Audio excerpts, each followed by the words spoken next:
You picked up your phone to check one text message. That was 47 minutes ago. You didn't decide to spend 47 minutes scrolling. You didn't choose to watch 6 more videos, open 3 more apps, and buy something you didn't need. It just happened. But here's what nobody is telling you. That wasn't an accident.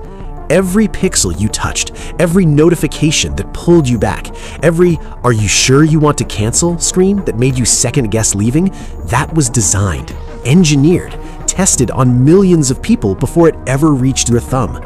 So this is the question we need to answer today. When did apps stop being tools and start being traps?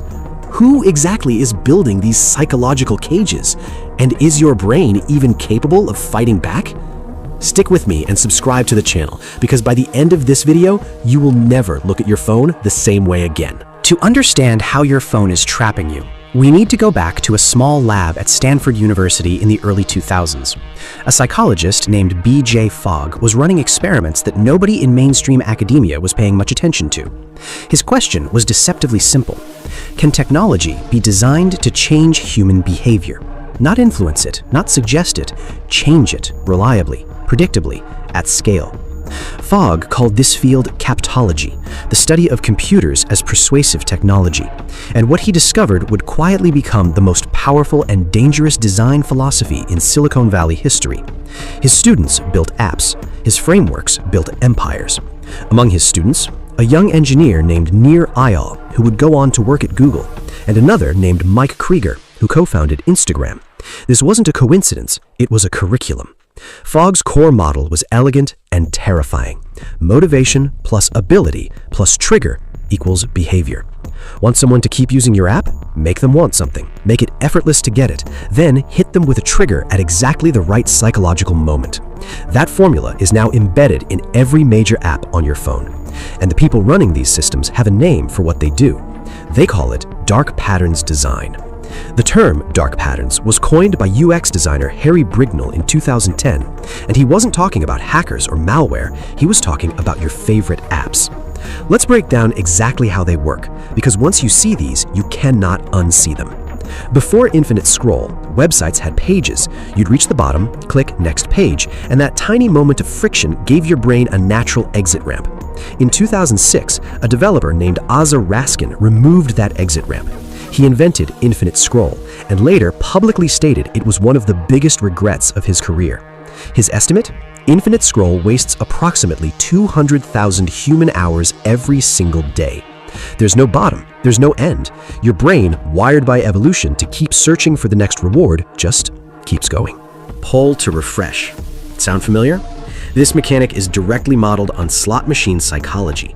The unpredictability of the reward, will this refresh give me something interesting or not, is the entire point. Psychologist B.F. Skinner discovered in the 1950s that unpredictable rewards create the strongest behavioral loops. Casinos have known this for decades. Now your email inbox works the same way. The average American receives 96 push notifications per day. Each one is a deliberate interruption designed by a behavioral psychologist to spike your cortisol, the stress hormone, just enough to make ignoring it feel uncomfortable. LinkedIn tells you 3 people viewed your profile, not because that information is useful, but because you will open the app to find out who. This one is almost insulting when you spot it. Companies design opt-out buttons to make you feel stupid for saying no. The decline option isn't just no, it's no thanks, I don't care about my health, or I'll pass on saving money. They're engineering shame directly into a button. Signing up for Netflix takes 45 seconds.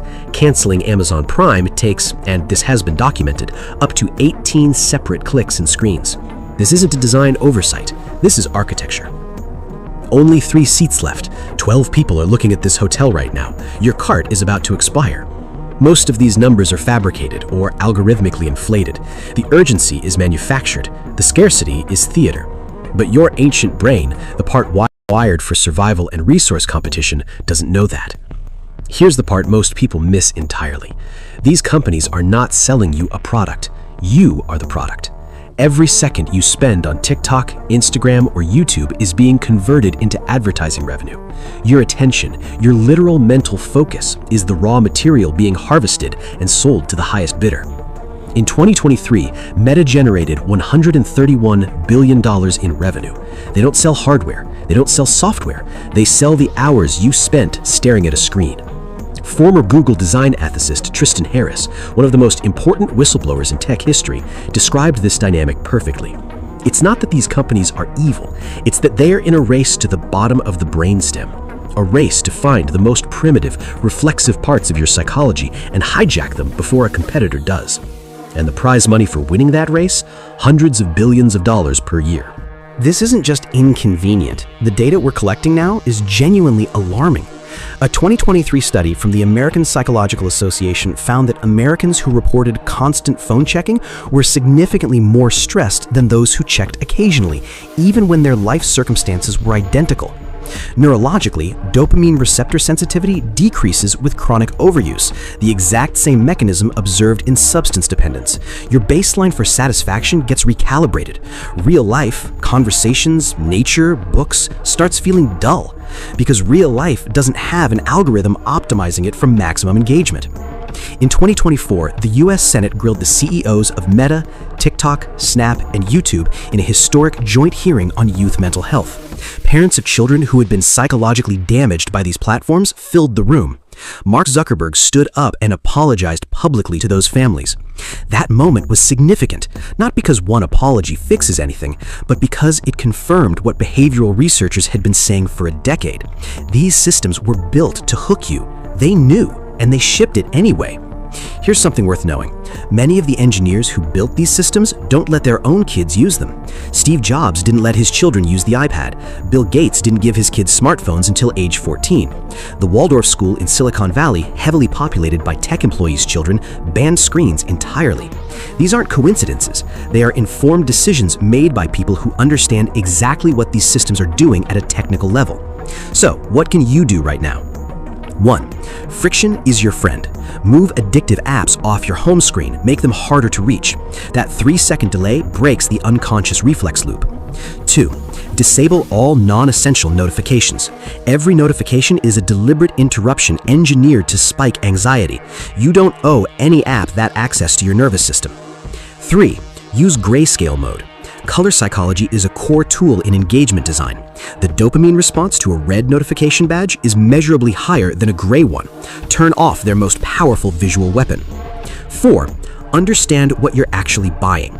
Every free app you use is not a gift, it's a deal. Your attention for their service. Knowing that doesn't free you immediately, but it changes the relationship. You stop being a passive user, you start being a conscious one. We built these machines to serve us, to connect us, to make our lives more efficient.